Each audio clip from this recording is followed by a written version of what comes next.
ආයිබෝවන් සුබ දවසක් වේවා. ආයිබෝවන් ඇස්ට්‍රෝ ලංකා YouTube නාලිකාවෙන් අපි කාලීන තොරතුරු ගැන කතා කරනවා.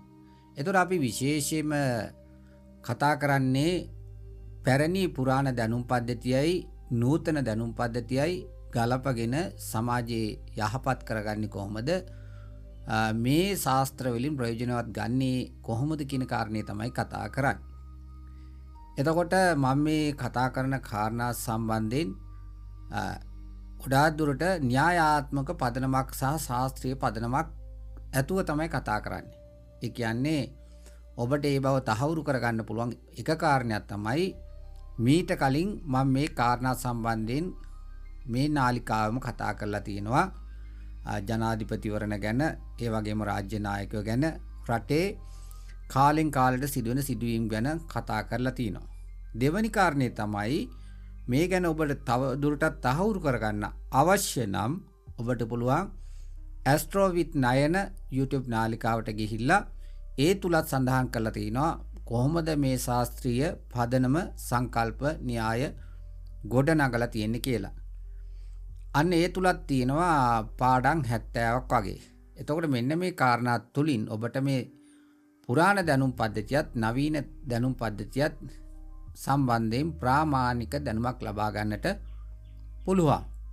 ඉතින් අපි කතාවට කියන විද්‍යාත්මකව න්‍යායාත්මකව කරුණු කාරණා මෙන්න මේ වගේ කාරණා.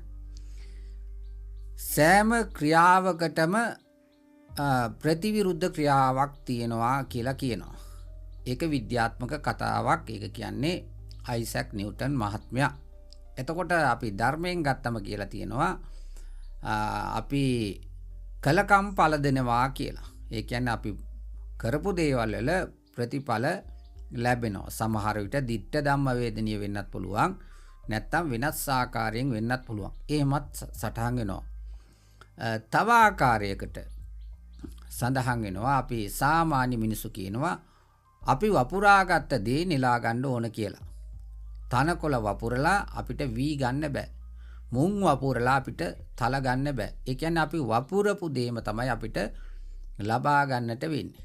එතකොට මේ தત્ත්වය පුද්ගලයෙක් වශයෙන් වෙන්නත් පුළුවන්, සමාජ කණ්ඩායමක් වශයෙන් වෙන්නත් පුළුවන්. අපි වපුරපු දේ අපිට ලැබෙනවා.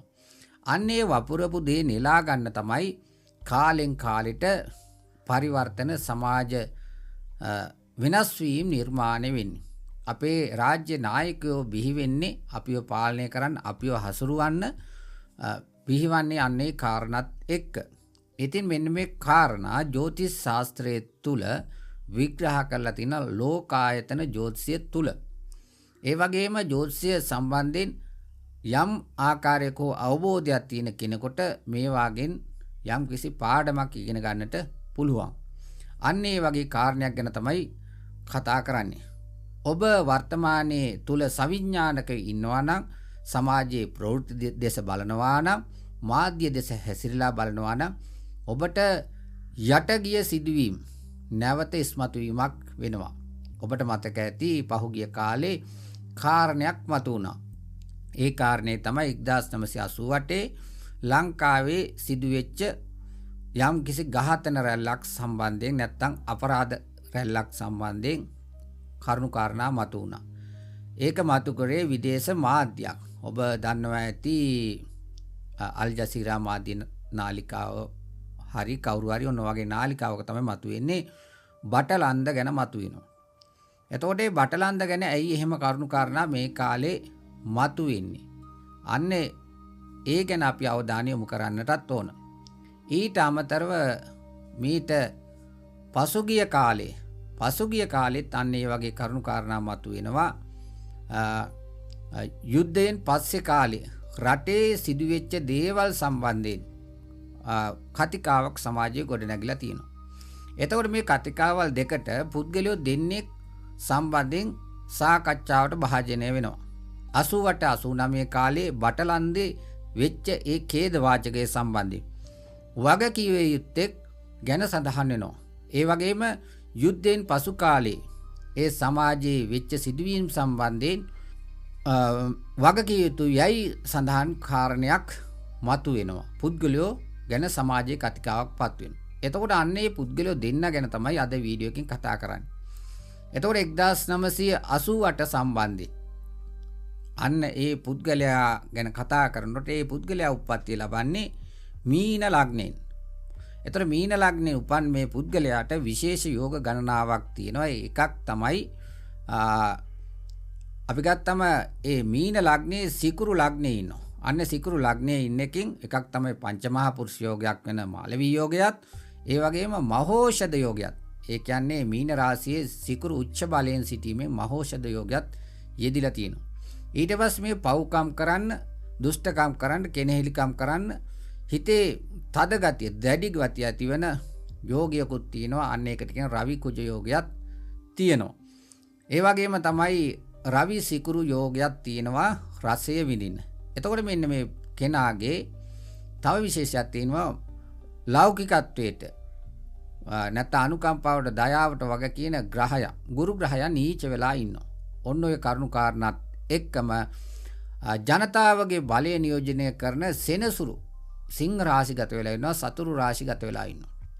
මෙන්න මේ කරුණු කාරණාත් එක්ක තමයි මෙන්න මේ කියන නායකයා, විධායක ජනාධිපතිවරයා, පසුගිය කාලේ හිටපු ජනාධිපතිවරයා, දැනටත් ජීවත් වෙන්න මේ ජනාධිපතිවරයා මෙන්න මේ 88 මෙන්න මේ කාලෙදී මෙන්න මේ සිදුවීම් වෙන්නේ. හැබැයි 88 වෙච්ච කාරණේ මතුවෙන්නේ 1988 සිදුවෙච්ච කාරණේ මතුවෙන්නේ 2025. එතකොට බොහෝ කාලයක් ගත වෙලා.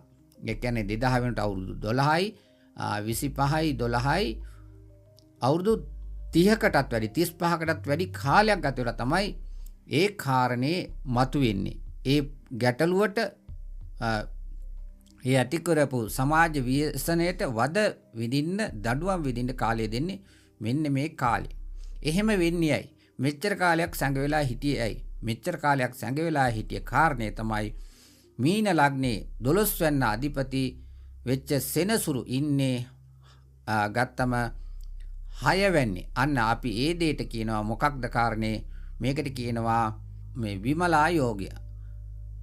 විමලා යෝගයේ දිලා මේ පුද්ගලයා මෙන්න මෙච්චර කාලෙකින් ආරක්ෂා කරලා රැකගෙන තිබුණා. හැබැයි මෙන්න මේ පුද්ගලයාට, මේ නායකයාට වර්තමානයේ ඔන්න එනවා සෙනසුරු ලග්නයට. සෙනසුරු කියන්නේ කවුද? සෙනසුරු කියන්නේ කරපු දේ දඬුවම් දෙන ග්‍රහයක්. නැතුව මේ සෙනසුරු කියන්නේ නරක ග්‍රහයෙක් නෙවෙයි, සුබඵල දෙන ග්‍රහයෙක්, මිනිස්යාගේ ලෞකිකත්වයේ දියුණුවට උපකාරී වෙන ග්‍රහයෙක්. ඒ වගේම කරපු දේවල් වලට පාඩම් විඳලා, ජීවිත අත්දැකීම් විඳලා වරද්ද නිවැරදි කරගන්න මඟ පෙන්වන නැත්නම් උගන්වන ග්‍රහය තමයි මේ සෙනසුරු. මෙන්න මේ සෙනසුරු වෙනවා මීන ලග්නයට. දැන් ඇවිල්ලා තියෙන්නේ. මොකද වෙන්නේ? මීන ලග්නයට ආපු සෙනසුරු කරන දේ තමයි අර සිකුරු උදා කරපු මාලවී යෝගේ යටපත් කරලා සෙනසුරුගේ ඒ දුෂ්ට ගතිය, ඒ නපුරු ගතිය ඉස්මතු වෙනවා. අන්න ඔන්න කාරණයක් තියෙන. මොකක්ද?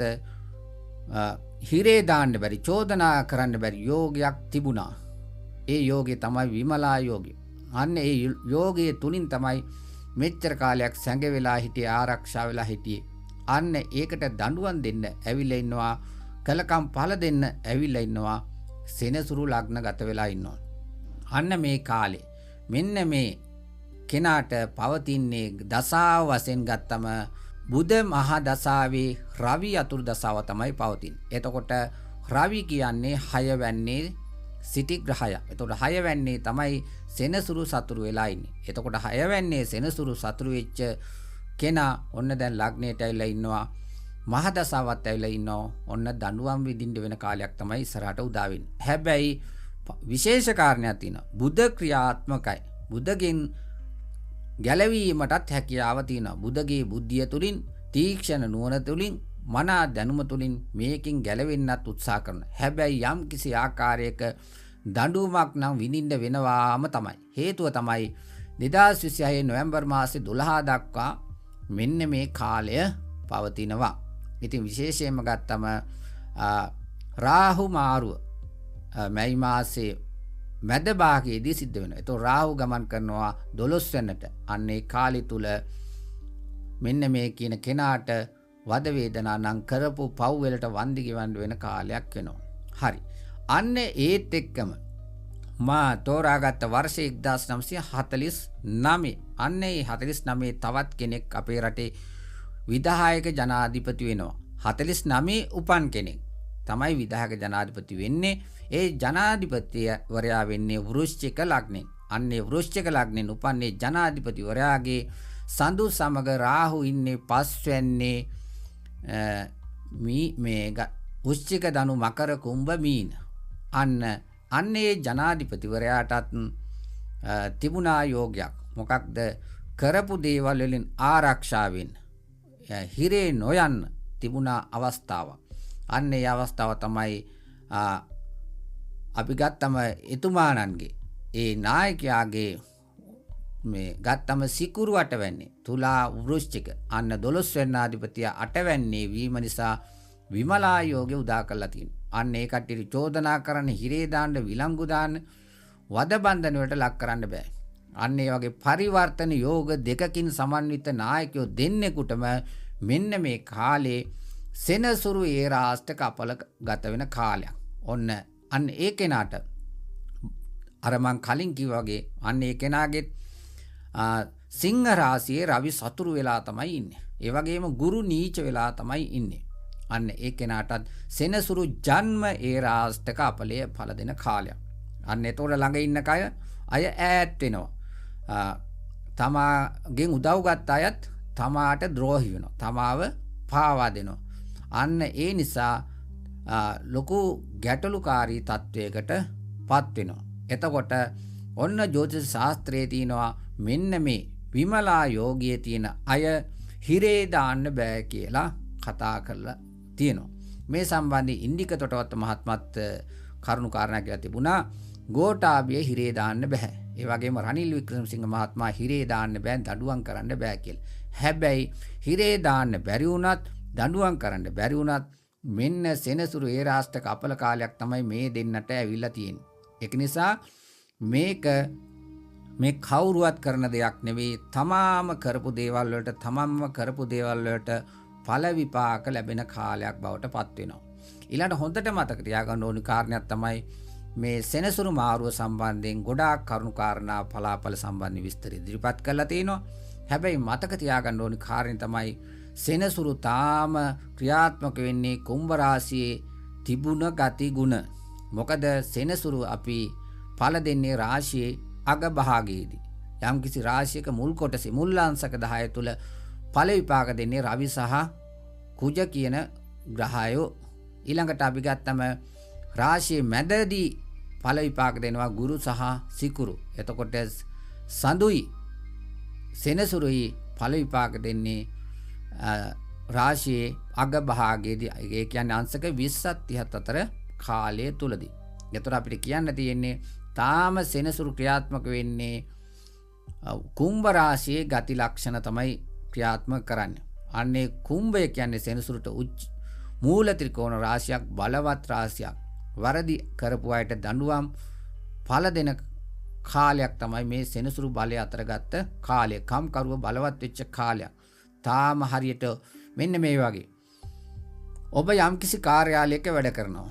වැඩ කරලා ඔබ වෙනත් කාර්යාලයකට අවුරුදු කීපයකින් පස්සේ ස්ථාන මාරු වීමක් ලැබලා යනවා. අන්න ඒ ගියත් ඔබ වැඩ කරන්නේ අර පරණ පුරුද්දට. අන්න ඒ වගේ තමයි සෙනසුරු වැඩ කරන්නේ. තාම පරණ පුරුද්දට. තාම කුම්භයේ ගතිගුණ, කුම්භයේ ශක්තිය තමයි තාම ක්‍රියාත්මක කරන්නේ. ඉතින් මෙන්න මේ தත්ත්වය අපිට ඉස්සරහදී හොඳට බලා ගන්න පුළුවන්. මොකද කටක රාශිය කියන්නේ මීන රාශිය කියන්නේ ජල රාශියක්. මීන රාශියට ඵලදායි රාශියක් කියලා අපි කියනවා. එතකොට සෙනසුරු ඵල ලබන කාලේ අන්න අපිට හොඳ සෙල්ලම් එළි වෙන ජාමිට කිව්වා වගේ ඔබටත් මේ සෙනසුරුගෙන් ලැබෙන දේ ඉදිරි කාලේදී දැක බලා ගැනීමට හැකියාව ලැබෙනවා. තාම සෙනසුරු මීන රාශිය තුල ක්‍රියාත්මක වුණේ නැහැ. ඉතින් මම මේ කාලයකට පස්සේ ලැබුණු විවේකීය මත පදනම් වෙලා තමයි මෙන්න මේ කරුණු කාරණා ගැන කතා කරේ. ඒතකොට හොඳට මතක තියාගන්න ඕනි ඕනෑම කෙනෙක් හිරගත කරන්න නම් දඬුවම් දෙන්න නම් බන්ධන යෝග තියෙන්න ඕනි. එතකොට බන්ධන යෝග වලින් මෙන්න මේ ගෝඨාභය මහත්මයයි රනිල් මහත්මයයි ආරක්ෂා වෙලා තිබුණේ 12 වැන්නාධිපතිය එක් අයෙකුගේ 6 වැන්නේ වීමත් අනිත් කෙනාගේ 12 වැන්නාධිපතිය 8 වැන්නේ වීමත් එක්ක මේ සිදු වුණ මේ පරිවර්තනය නැත්තම් මේ විපරිත තත්ත්වය තමයි මේ දෙන්න මේච්චර කාලයක් ආරක්ෂා කළේ රැක බලාගත්තේ. හැබැයි මෙන්න මේ තත්ත්වය වෙනස් කරලා දෙනවා කවුද? සෙනසුරු. රනිල් වික්‍රමසිංහ මහත්මයාට ලග්නයේ රාෂ්ටකය උදා කරලා දෙනවා. ගෝඨාභය මහත්මයාට ජන්මයේ රාෂ්ටක අපලේ උදා කරලා දෙනවා. මෙන්න මේ අපලේ උදා වුණාම මොකක්ද වෙන්නේ? නැවත නැවතත් කියන්නේ තමන් ළඟ හිටිය අය තමන්ගෙන් ඈත් වෙනවා. තමන්ගෙන් උදව් උපකාර ගත්ත අය තමන්ව අමතක කරනවා. තමන් ළඟ සිටිය අය තමන්ව පාවා දෙනවා. අන්න ඒ වගේ කාලයකට මෙන්න මේ රාජ්‍ය නායකයෝ දෙන්න ගුදුරු වෙනවා. ඒක මේ කාගවත් වරදක් නෙවෙයි. තමා කරපු කලට තමාට ලැබෙන ප්‍රතිඵලයේ තමයි. අන්න මෙහෙම කතාවුත් කියනවා. කරන කලට පව් මිහිරිය මීසේ විඳින කලට දුක දැඩි වෙයි ගිනිසේ කියලා කියනවා. ඉතින් කරපු දේවල් වලට ප්‍රතිඵල ලැබෙනවා. ඒක ඔබටත් එකයි මටත් එකයි කාටත් එකයි. ඒ නිසා ඔබ සෑම වෙලාවෙදීම දුෂ්ටකම තරහව වෛරය කේන්තිය පරිගැනීම වපුරන්නේ නැතුව දයාව අනුකම්පාව මෛත්‍රිය වැපරුවොත් අන්න ඒ දේ ලබා ගන්නට පුළුවන්. හරි. එහෙමනම් අපි නැවත වීඩියෝකින් හම්බ වෙමු. අපි කතා කරමු දලදා ප්‍රදර්ශනය ගැන කතා කරන්නත් තියෙනවා. ඒ වගේම පළාත් පාලන මැතිවරණය ගැන කතා කරන්නත් තියෙනවා. රාහු මාරුව ගැන කතා කරන්නත් තියෙනවා. ගුරු මාරුව ගැන කතා කරන්නත් තියෙනවා. අන්න ඒ වීඩියෝ තුලින් අපි හමු වෙමු. ඔබට තෙරුවන් සරණයි. ඔබට තිබෙනා වූ සෙනසුරු අපල දුරු වේවා. ඔබට දේව ආශිර්වාදය ලැබේවා. සතුට සැපත ඇති වේවා කියලා ප්‍රාර්ථනා කරනවා. තෙරුවන් සරණයි. ආයුබෝවන්.